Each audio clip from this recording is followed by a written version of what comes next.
And there are not a lot of change agents. And so when people want things changed so that your needs get responded to, you know what you have to do? You got to make that change happen. In the city of Philadelphia and in the Commonwealth of Pennsylvania, we made that change happen as it relates to the LGBT community.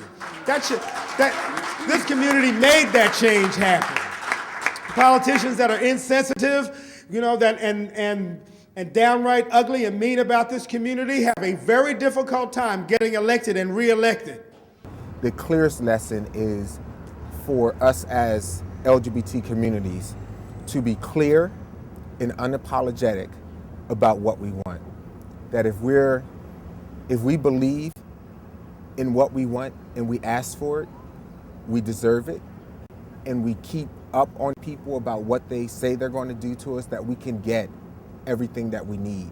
I would like to see Philadelphia continue to be on the forefront of being one of the most progressive cities in the country for people who are lesbian, gay, bisexual, and transgender. There seems to be a real need to pull the various concerns of the community together as much as possible. That's what I'd like to see happen. Welcome to the Next Mayor Project, an effort of the LGBT communities of Philadelphia to document the diverse opinions of our people about what we need from the next mayor of our city. The recent LGBT community assessment conservatively projected the size of our population at just over 52,000 people. That's 5% of the city's population. And it's our job in this project to ensure that the next mayor hears loudly and clearly the voices of this population, which lends so much strength, vitality, and power to the city as a whole. There's much to be proud of. Due to an unprecedented use of willpower and political power over the past 10 years, we've seen incredible growth in the LGBT communities of our city. Our community institutions have flourished. On the government level, we've seen every department of the city looked at to make sure that its LGBT portfolio is providing appropriate services to our people. We've seen a new youth shelter, Bethel House, grow in Queen Village to serve the most needy LGBT youth. The addition of transgender people to our Fair Practices Code to ensure that they're treated with the fairness that they deserve. The Behavioral Health Department has made a series of recommendations that will improve mental health care for the LGBT populations throughout our cities. In the schools, we've seen real growth too, both for our LGBT students and the LGBT teachers who serve them. Under Paul Vallis and many other dedicated people in the school district, we've seen a new commitment to ensure that LGBT students get the services and the education that they deserve. For the first time, the city's funded an LGBT community assessment, which has estimated the size of our LGBT populations, shown that they live through every neighborhood in the city, and compared them to similar heterosexual populations throughout the city. In this way, we know how better to provide services and funding for our very diverse populations. Recently, the city's invested in leadership among gay men to ensure that the next generation has the same level of powerful and committed visionary leadership that this generation has seen.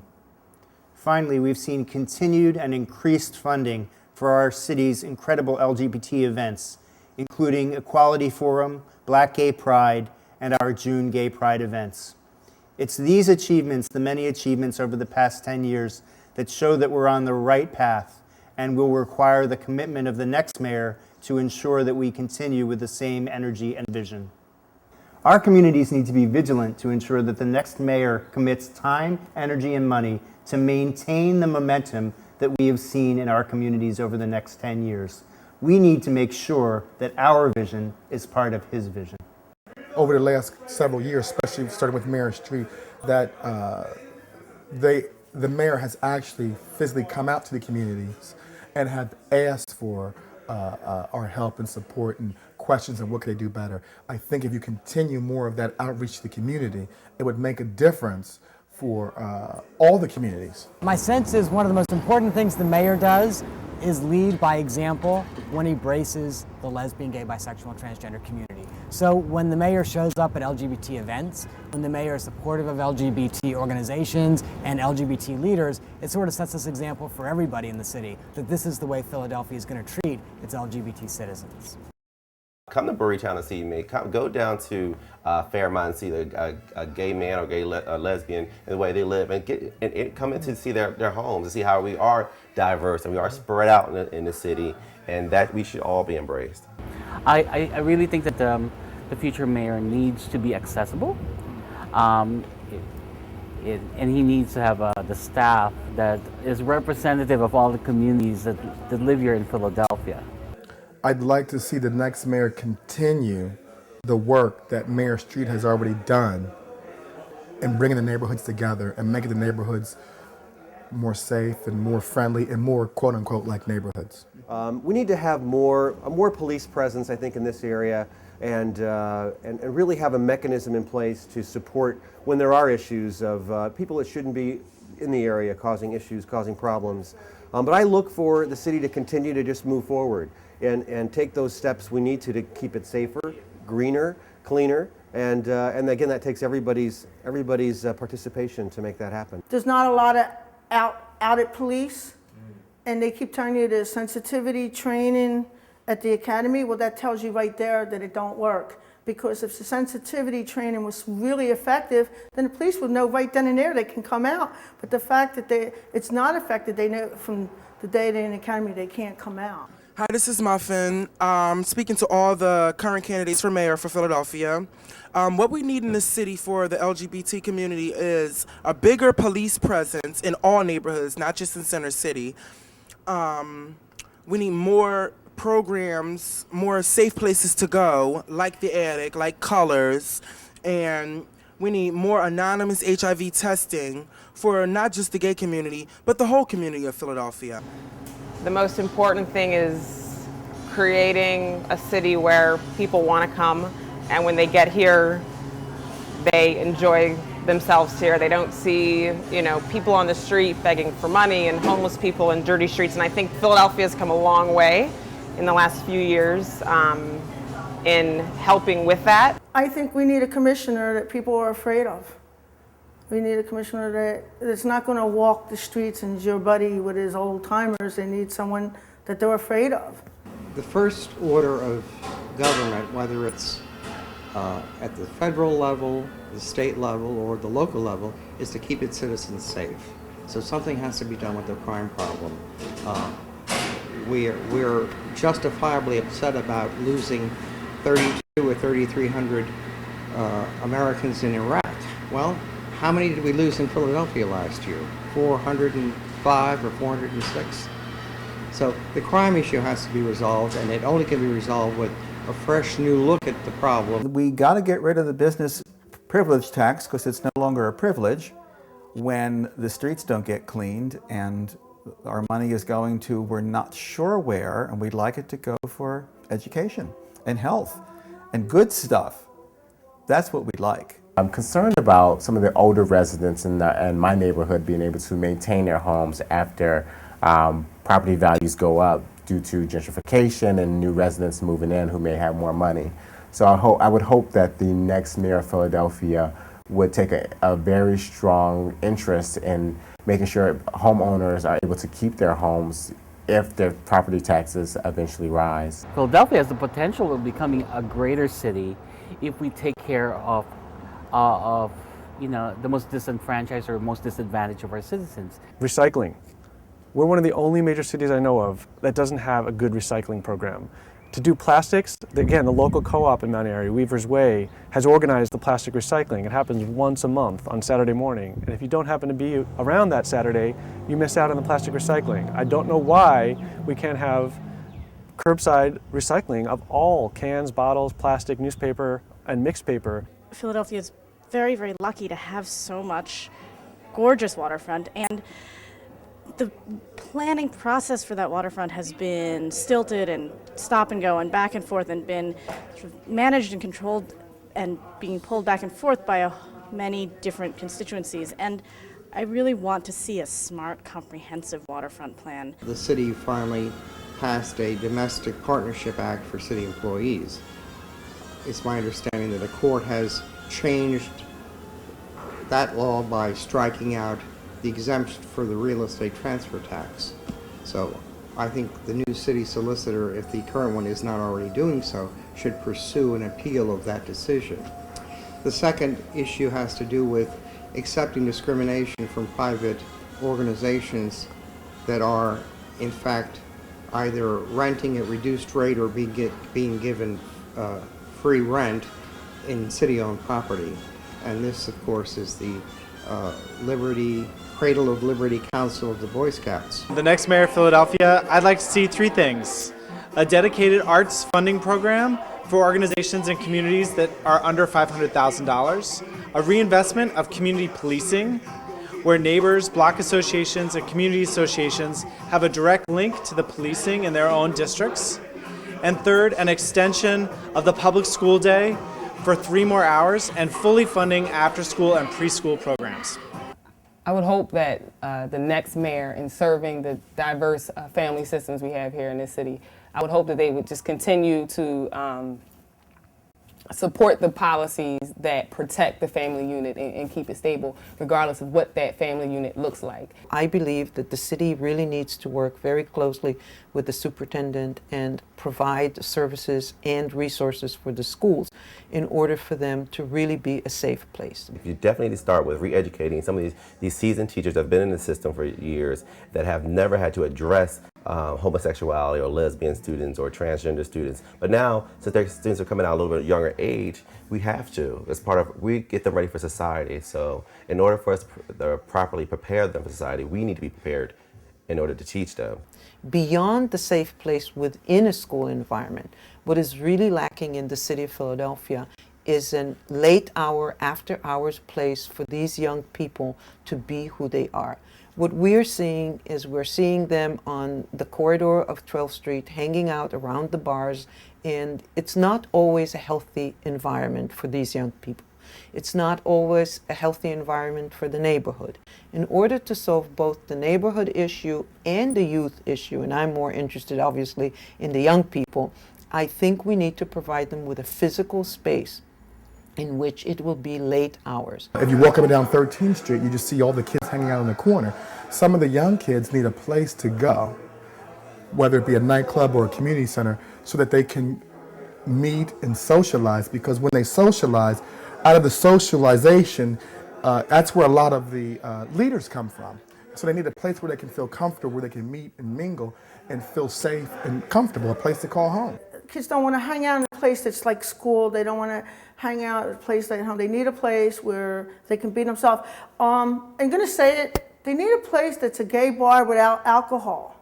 Because to most of us, that's our social life.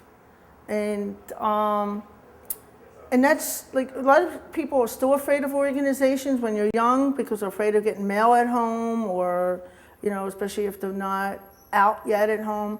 But it just seems like the bar life has always been the social and fun part of our community. The other reality is no matter what kind of programming the city comes up with, and no matter what kind of funds we put into it, kids want to hang on the street. And to some degree, that's where they're going to be. So how could we manage them, and how can we, sort of teach them respect for the store owners as opposed to trying to kick them off? Because I don't really think it's going to work kicking them off the streets. They want to be out there. And they have every right to be, just like anybody else does. There are lots of issues in some of our neighborhoods around violence, and in particular violence with young people. And so having a safe place for LGBT young people to gather is a major priority for the next administration and for community folks in general. We need to be treated equally. We do not receive our fair share of city services and funding. We represent at least 5% of the electorate, and all of our organizations should be receiving the support that's required in order to grow our community and for the city to be able to provide the services that are necessary in order to support our community. To me, the most important thing the mayor can do is show tangible and financial support for LGBT institutions, whether that's the Mazzoni Healthcare Center, the Attic Youth Center, the William White LGBT Community Center, or Pennsylvania Equality. first and foremost, I want to say that with the help of city officials and the mayor, we have been able to receive some money to open the only LGBT health center in the city of Philadelphia here at Mazzoni Center.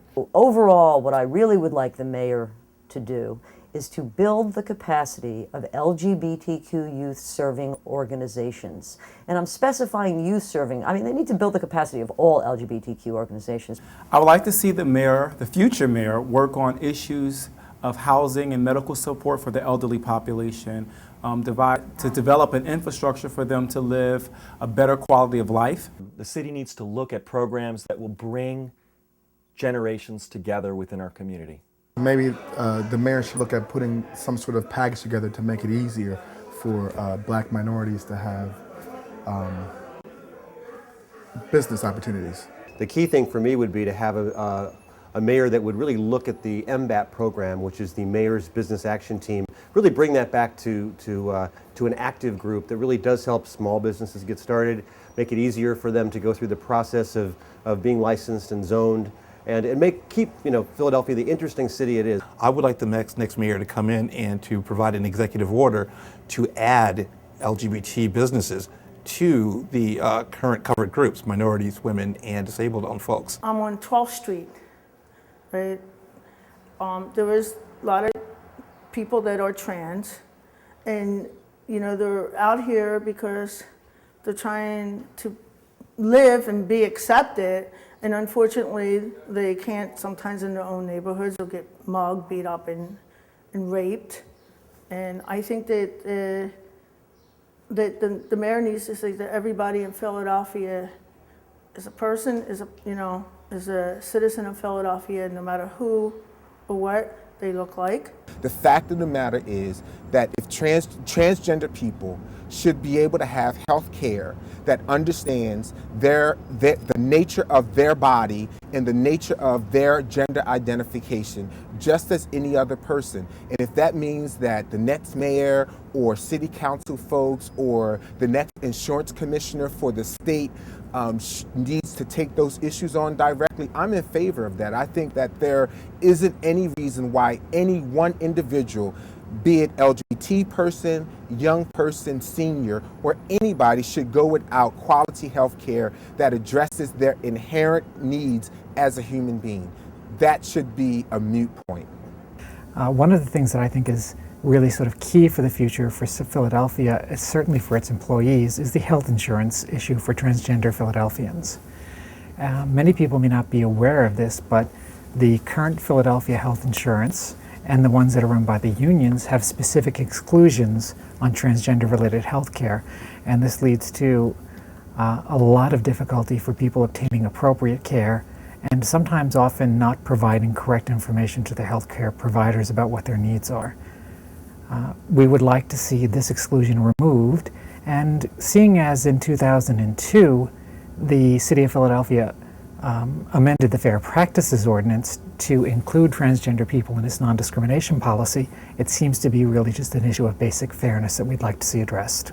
If I had the opportunity to speak to anyone who was running for mayor in the next election, it would be, first of all, that we look at the diversity of our gay and lesbian community here in Philadelphia, and look at the respected leadership that is already established here in Philadelphia, and that those are the individuals that they draw from in coming to the table to start to put together policies and things of that nature. I also think that we as a gay and lesbian community need to build a closer alliances with our allies, and our allies need to come out and be more supportive of us in some of the things that we're doing around health, education, and economics. What I would expect is that in order to get our support, those candidates need to be supporting openly gay and lesbian candidates, qualified obviously for public office. And certainly this time around we have such a candidate in terms of Dan Anders, and so any candidate who does not endorse and put Dan's name on their sample ballot, we should not even consider. And I think one of the challenges for us as a city then is to not become complacent about it, but really continue to work toward progressive policies that keep us in one of the gay-friendliest cities in the country.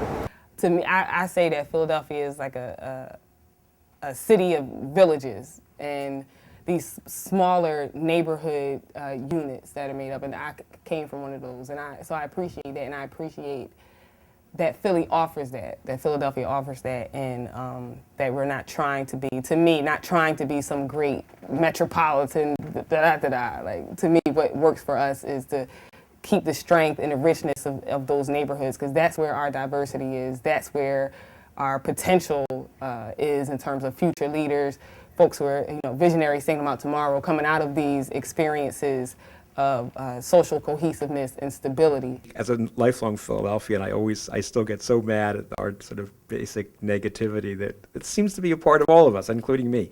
And I would hope the new mayor would just really push the vision of a great city, because we are and we can be.